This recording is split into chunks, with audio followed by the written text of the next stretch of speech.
నమస్తే, welcome to Shri media. నేను మీ విష్ణుప్రియ. రాబోతున్న పండగల గురించి మనం తెలుసుకుందాం. తొందరలోనే రథసప్తమి ఉంది, భీష్మ ఏకాదశి ఉంది. వీటికి గోవులకి ఉన్నటువంటి అనుబంధం ఏంటి? పూర్వీకులు ఈ పండగల్ని ఎలా జరుపుకునేవాళ్ళు? దాని వెనకాల ఉన్నటువంటి అంతరార్థం ఏంటి? వీటన్నిటి గురించి కూడా ఇప్పుడు మనం వివరంగా తెలుసుకుందాం. మనతో పాటు ఉన్నారు శ్రీ శంకర విద్యాభారతి గో సంరక్షణ చారిటబుల్ ట్రస్ట్ వ్యవస్థాపకులు గురువుగారితో మాట్లాడి మనం అన్ని విషయాలు తెలుసుకుందాం. నమస్తే గురుగారు. జై గోమాత. గురువుగారు, రథసప్తమి గురించి కొంచెం తెలుసుకోవాలి అని అనుకుంటున్నాం. రథసప్తమి ఇది వింటూనే ఉన్నాం. రథసప్తమి ఎప్పుడు జరుపుకుంటున్నారు? సప్తమి రోజు, అది చాలా వరకు తెలిసింది. అసలు ఈ పండగ వెనకాల ఉన్న అంతరార్థం ఏంటి? గోవుకి రథసప్తమికి ఉన్న అనుబంధం ఏంటి? జై గోమాత. భారతదేశం సనాతన ధర్మాన్ని మీద ఆధారపడిన దేశం. ఈ సనాతన ధర్మము అంటే ఏమిటంటే, మనము ఏదైతే ఏ కాలంలో ఏ విషయాలు ఎలా చెయ్యాలో నిర్దేశించి దాని మూలంగా మానవాళికి ఆరోగ్యపరంగా ఆధ్యాత్మిక పరంగా ఎలా ఉపయోగపడుతుందో నిర్దేశించారు. కాలమానాన్ని బట్టి మనకి వేసంకాలంలోనే మామిడి పళ్ళు వస్తాయి. ఇవాళ అన్ని కాలాల్లో వస్తున్నాయి, మన తెలివితేటలు పెరిగి. అయితే ఏ కాలంలో ఏ సమయాల్లో ఎటువంటి కర్మలు చేస్తే ఎటువంటి సత్ఫలితాలను పొందుతామో అనేదానికి మన ఋషులు పూర్వులు ఆచరించి అనుసరించి వాళ్ళు ఆచరించిందే మనం అనుసరిస్తున్నాం ఈ రోజుకి కూడా. మాసాలలో 11వ మాసం మాఘ మాసం. మనము మామూలుగా చాలామందికి ఫిబ్రవరి, జనవరి, మార్చి ఇవే తెలుసు తప్ప మాసాలు, తెలుగు మాసాలు తెలియదు. అసలు విశ్వం మొత్తం కూడా 33 రకాల శక్తులతో నడుస్తోంది. ఈ 33 రకాల శక్తులు ఏమిటి అనేది మొదట ప్రశ్న వేసుకుంటే, 12 ఆదిత్యులు, 11 రుద్రులు, 8 వసువులు, 2 అశ్వనీ దేవతలు. ఈ 33 రకాల శక్తులతో విశ్వమంతా కూడా నడుస్తోంది. దీనిలో ఆదిత్యులు అంటే సూర్యులు. ఎందుకు? ఈయన 12 మాసాల్లో 12 రకాల శక్తులతో నడుస్తూ ఉంటాడు, గతినంతా నడిపిస్తూ ఉంటాడు. ఆ గతిల్లో మనకు వచ్చినది మాఘమాసము. ఈ మఘము అంటేనే యజ్ఞము అని అర్థం. ఈ యజ్ఞాలని చేసే మాసం కాబట్టి దీన్ని మాఘమాసము అంటారు. కార్తీక మాసంలో మనం నదీ స్నానాలు చేస్తూ ఉంటాం. ఈ మాఘమాసంలో కూడా నదీ స్నానానికి ఆచరించాలి, కనీసం సముద్ర స్నానమైనా పౌర్ణమి నాడు చెయ్యాలి అంటారు. ఇవన్నీ ఎందుకు నిర్దేశించారు అంటే మనకి ఆరోగ్య శాస్త్రానికి. ఆరోగ్యం భాస్కరాదిత్యేత్ అంటారు. ఆరోగ్యాన్ని ఇచ్చేవాడు సూర్యభగవానుడు. ఆయన విశ్వం మొత్తానికి ఇవాళ దేవుడు లేడు అనేవాళ్ళు ఎవరైనా ఉండవచ్చు, కానీ సూర్య చంద్రులు లేరు అని చెప్పగలిగే వాళ్ళు ఈ ప్రపంచ పటంలో ఎవరూ లేరు. ఎందుకంటే అందరికీ కనిపిస్తున్నవాడు. ఈ కనిపించడమే కాకుండా ఆయన శక్తి ఏమిటి అంటే, ఆయన 3 రకాల శక్తుల్ని భూమి మీదకి పంపిస్తూ ఉంటారు. తామస కిరణాలు, పోషక కిరణాలు, గోకిరణాలు అని చెప్పి 3 రకాల కిరణాలను భూమి మీదకి వదులుతూ ఉంటారు. ఇదివరకు రోజుల్లో మనం ఉదయాన్నే లేచి సూర్యోపాసన చేసి సూర్య నమస్కారాలు చేసి ఆరోగ్యాన్ని పొందేవాళ్ళం. ఇవాళ కాలగమనంలో మనము అవన్నీ కూడా మర్చిపోయినాం. ఎందుకంటే ఆరోగ్యము, మనిషి యొక్క లక్ష్యము ఆరోగ్యము, ఆనందము. ఈ ఆరోగ్యాన్ని మనం అశ్రద్ధ చేసాం. అయితే ఈ మాఘమాసంలో విశేషం ఏమిటి అంటే, శుక్ల సప్తమి రోజు రథసప్తమి అంటారు. ఈ రథసప్తమి అంటే ఏమిటి? రథసప్తమి అంటే రథాలు వేసి బయలుదేరతాడా అని. అందుకనే సప్తాశ్వరథమారూఢం ప్రచండం కశ్యపాత్మజం ఏకచక్రధరం దేవం తం సూర్యం ప్రణమామ్యహం అని చెప్తాం.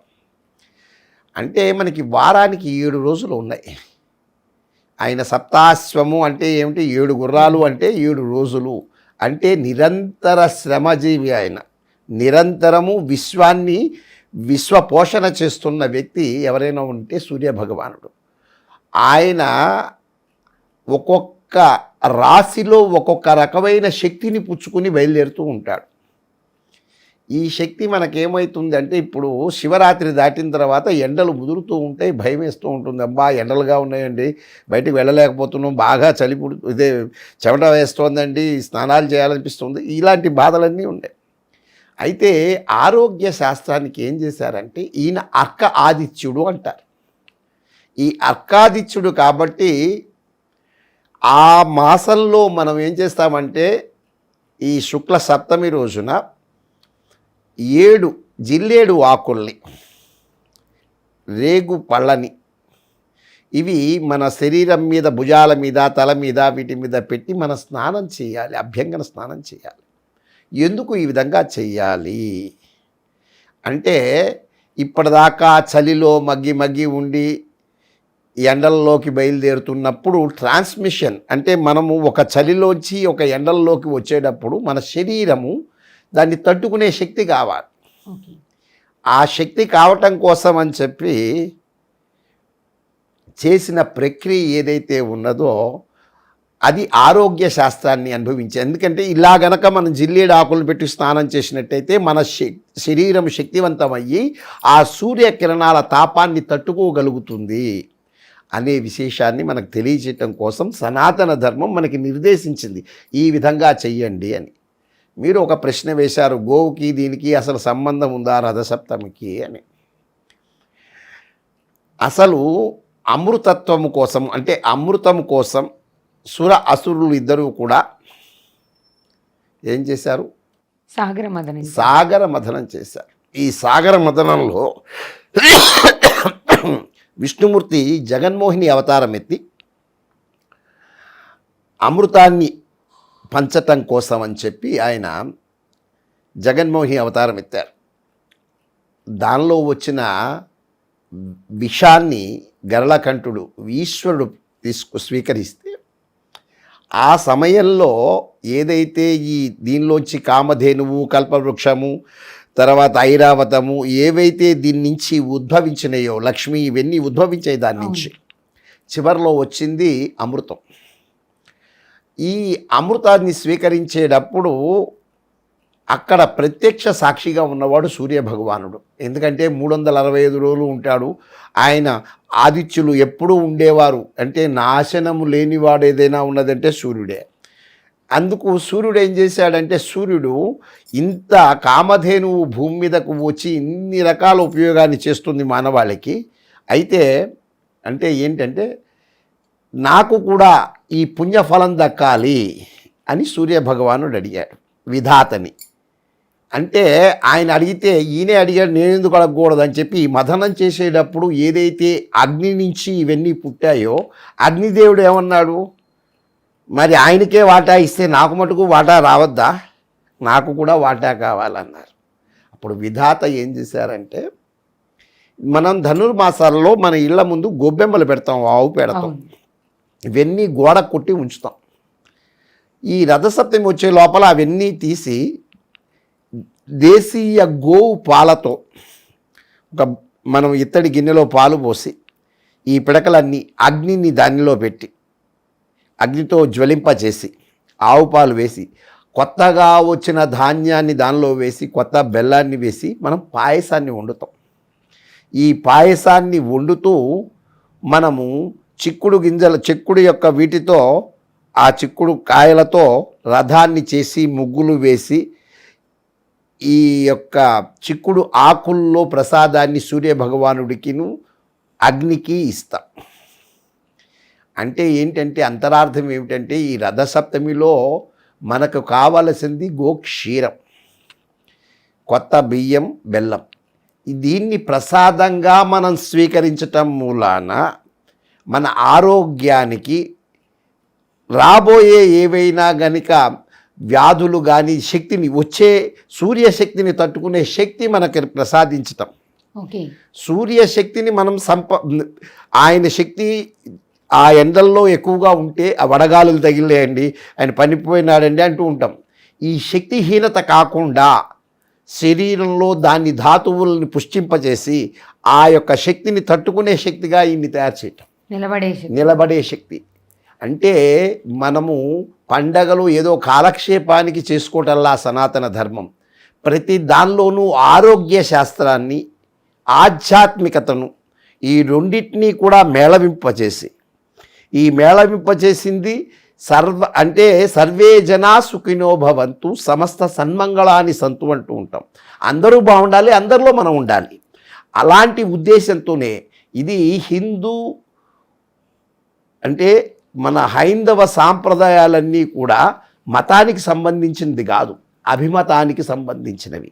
అందరి యొక్క అభివృద్ధిని ఆకాంక్షించింది, అందరి ఆనందాన్ని ఆకాంక్షించింది. కాబట్టి ఈ యొక్క పండగలు వీళ్ళు ఎన్ని పండగలు చేసు మాకు ఒకటే పండగ అనుకునే వాళ్ళందరికీ కూడా అందరూ చేసుకోవాలి. ఎందుకంటే ఆరోగ్యం అనేది ఒక మతానికి, కులానికి, ప్రాంతానికి, దేశానికి కాదు, ప్రపంచ మానవాళికి, అన్ని జీవరాశులు కూడా.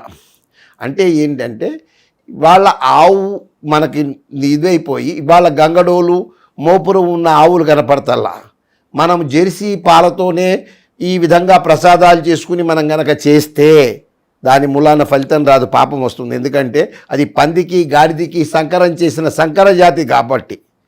అటువంటి గోవుల పాలు కాకుండా దేశీయ గోవు పాలతో ఈ బియ్యాన్ని, బెల్లాన్ని వండి తద్వారా వచ్చే శక్తిని మనం నింపుకొని ఈ యొక్క కాలంలో గతుల్లో ఆరోగ్యంగా ఉండటానికి మన ఋషులు మనకి నిర్దేశించిందే రథసప్తమి. అంటే సూర్యభగవానుడు ఈ ద్వాదశ ఆదిత్యుల్లో ఉండే ఈ శక్తివంతమైనది మొదలవుతుంది. ఇక్కడి నుంచి గుర్రాలు వేసుకుని ఈయన ప్రజ్వలంగా బయలుదేరతాడు.